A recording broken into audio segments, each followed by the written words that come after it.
Alam mo ba yung pakiramdam na may pangarap ka? Pero hindi mo siya natuloy. Hindi dahil tamad ka. Hindi dahil kulang ka sa talento.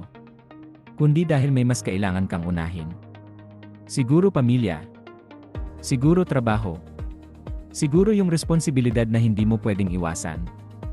At minsan, mapapaisip ka na lang. Ano kaya ako ngayon kung tinuloy ko yun? Alam mo, normal lang yan. Hindi ka nag-iisa. Maraming tao ang may pangarap na naiwan sa gilid, hindi dahil sumuko sila, kundi dahil pinili nilang maging matatag para sa iba. At kung isa ka sa kanila, gusto kong sabihin sa'yo to.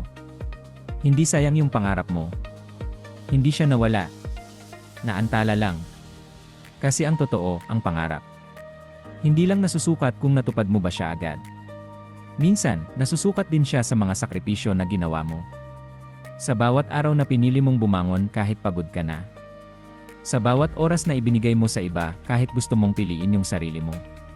Sa bawat pagkakataon na isinantabi mo muna yung gusto mo. May halaga yun.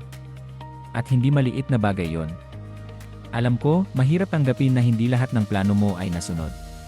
Minsan masakit. Minsan nakaka-frustrate. Minsan parang napag-iwanan ka.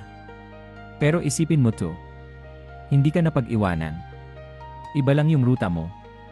Habang ang iba ay tumatakbo papunta sa pangarap nila.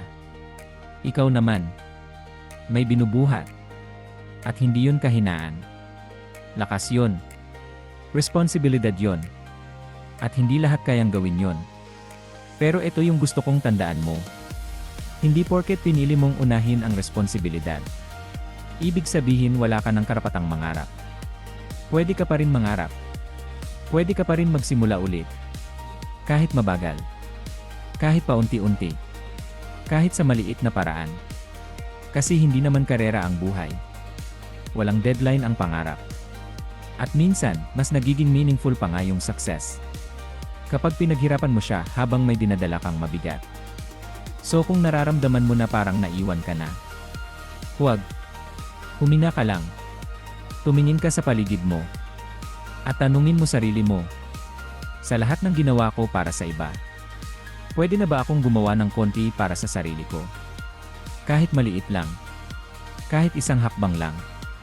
Simulan mo ulit. Hindi mo kailangan bumalik sa simula. Kailangan mo lang magpatuloy. At kung sakaling dumating yung araw na maabot mo ulit yung pangarap mo, mas magiging matamis yon. Kasi alam mo sa sarili mo na hindi ka sumuko. Nagpahinga ka lang. Nag-adjust ka lang.